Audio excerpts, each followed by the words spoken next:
कांग्रेस के द्वारा एक टूल किट का खुलासा हुआ है। बीजेपी के संबित पात्रा जो प्रवक्ता हैं, उन्होंने बाकायदा प्रेस कॉन्फ्रेंस करके पूरे देश को जब ये जानकारी दी तो पूरा देश चौंक गया कि कांग्रेस हमारे देश की जो सबसे पुरानी राजनीतिक पार्टी है, क्या वो इस देश के मुसीबत के समय में, महामारी के समय में सरकार के साथ लोगों की मदद के लिए हाथ बढ़ाने के बजाय वो सरकार को घेर कर देश को बदनाम करने का काम करेगी।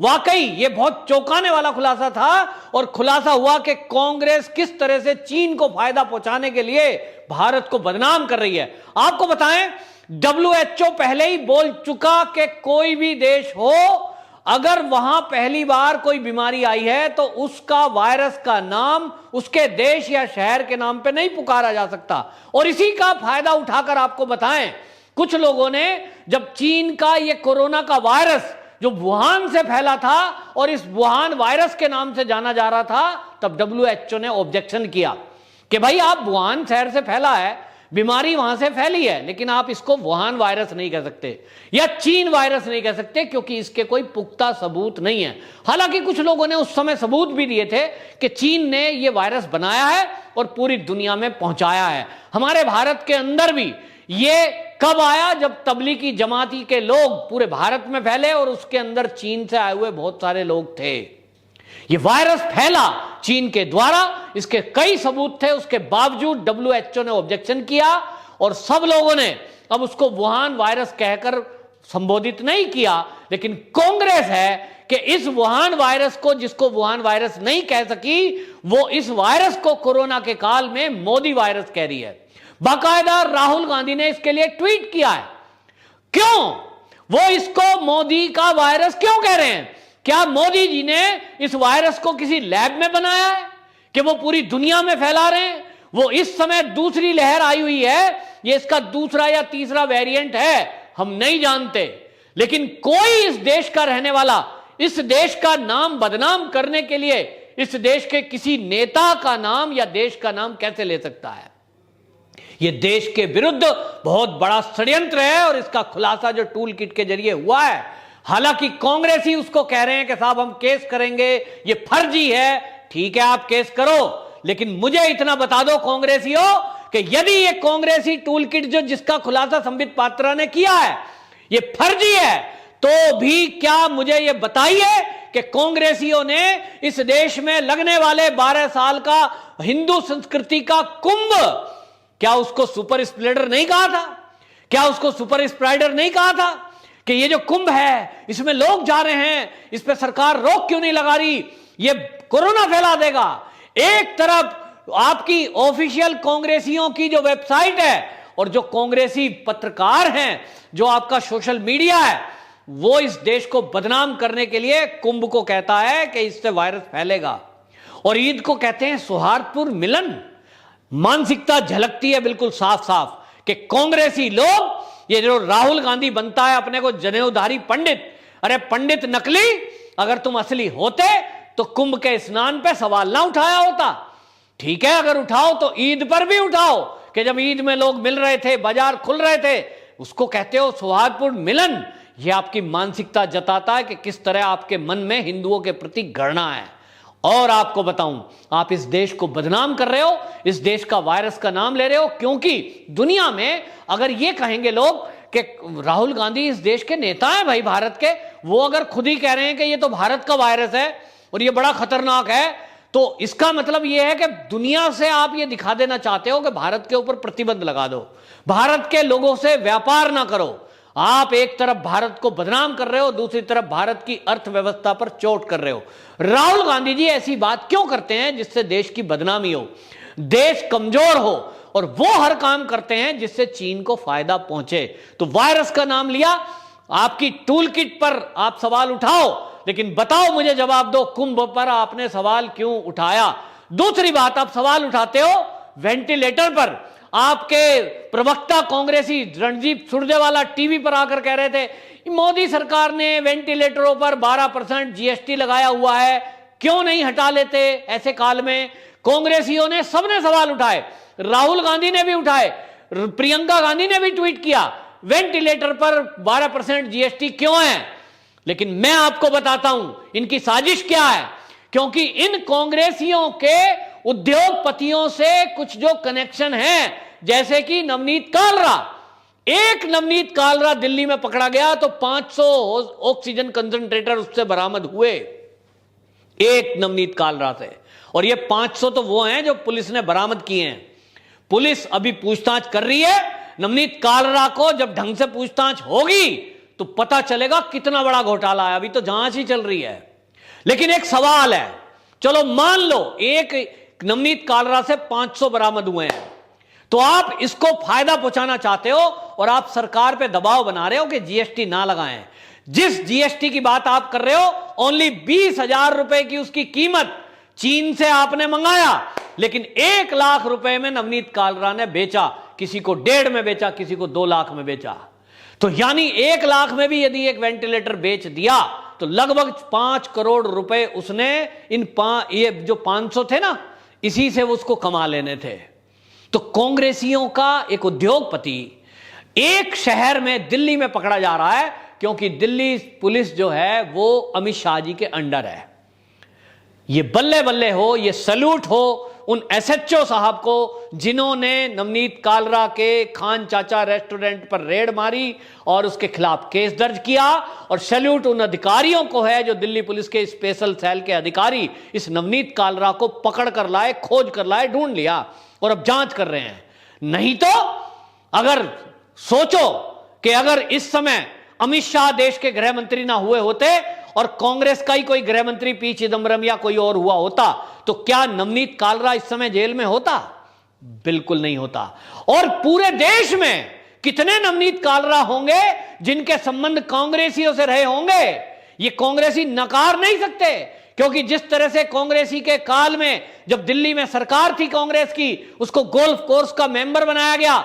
अभी कितनी निकटता है ये सब खुलासा होगा अगर पता चलेगा कितना चंदा इस व्यक्ति ने दिया है।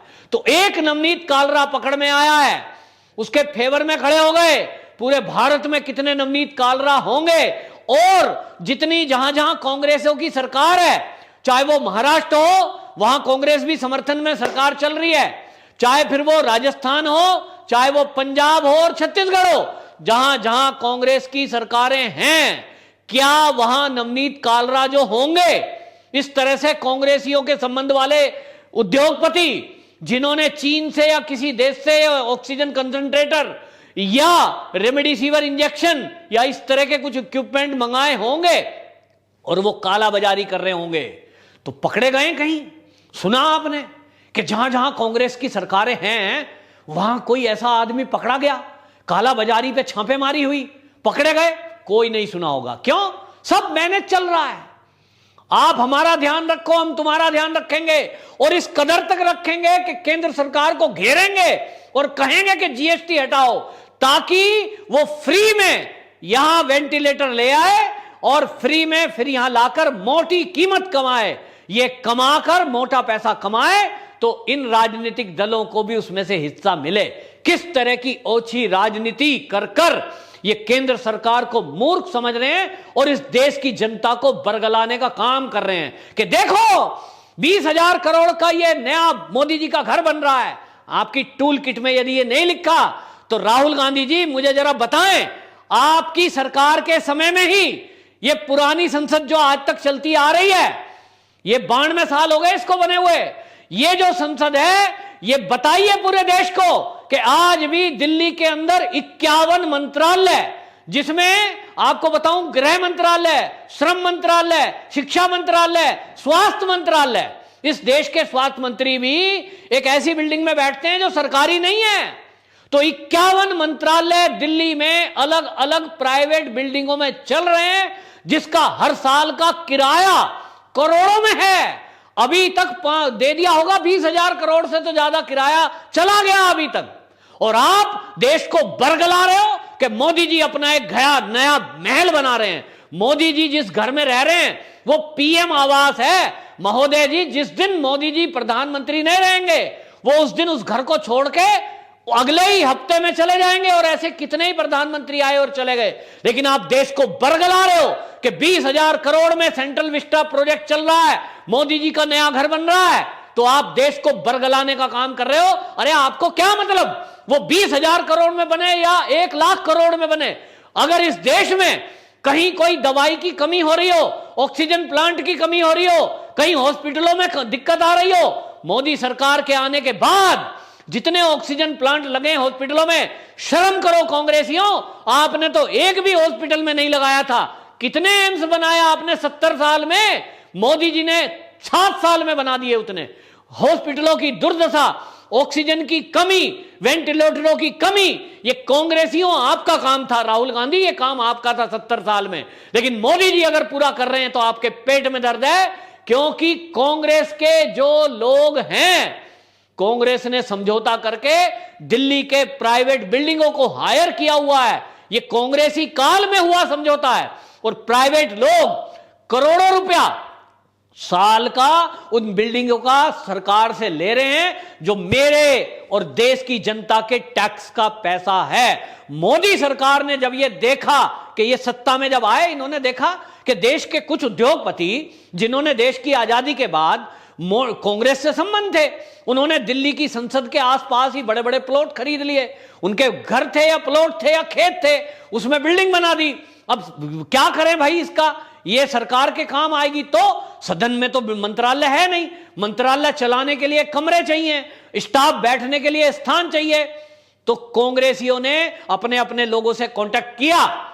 ये मैं इसलिए कह रहा हूं कि क्योंकि उस समय कांग्रेस की सरकार थी, तो किनको दिया कांटेक्ट, क्यों नहीं कांग्रेस की 70 साल की सरकार ने यह विचार किया जो आज मोदी जी कर रहे हैं कि हमारा करोड़ों रुपया टैक्स पेयर का पैसा केवल किराए में जा रहा है, हमारे मंत्रालय प्राइवेट बिल्डिंगों में चल रहे हैं। यह शर्म की बात नहीं है क्या देश के लिए, कि देश की आजादी के 70 साल हो गए, उसके बावजूद भी आज भी कई मंत्रालय, गृह मंत्रालय जैसा महत्वपूर्ण मंत्रालय प्राइवेट बिल्डिंग में चल रहा है।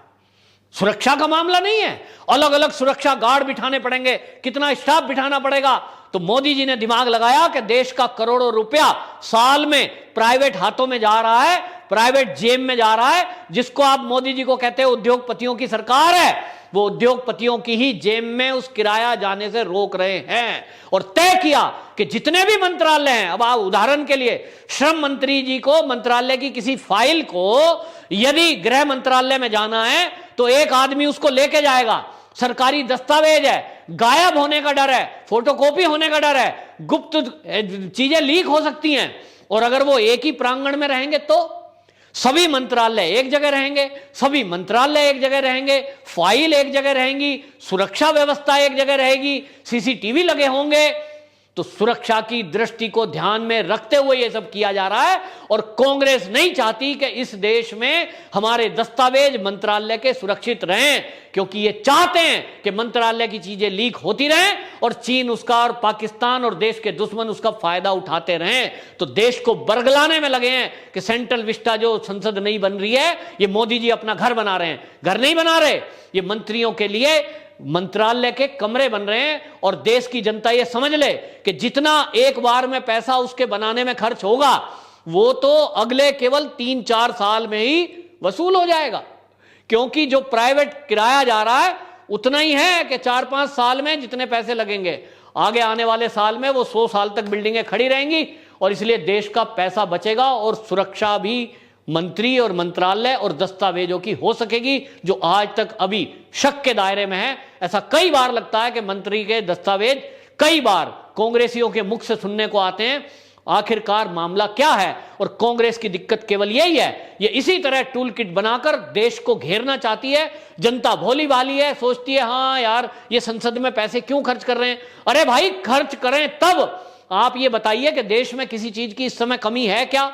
वैक्सीन बन रही है, वैक्सीन को लेकर आप भ्रम फैला रहे हो। कभी कहते हो ये वैक्सीन खराब है, हम नहीं लगवाएंगे। आज तक राहुल गांधी और सोनिया गांधी को लगवाते हुए हमने कोई फोटो देखी नहीं।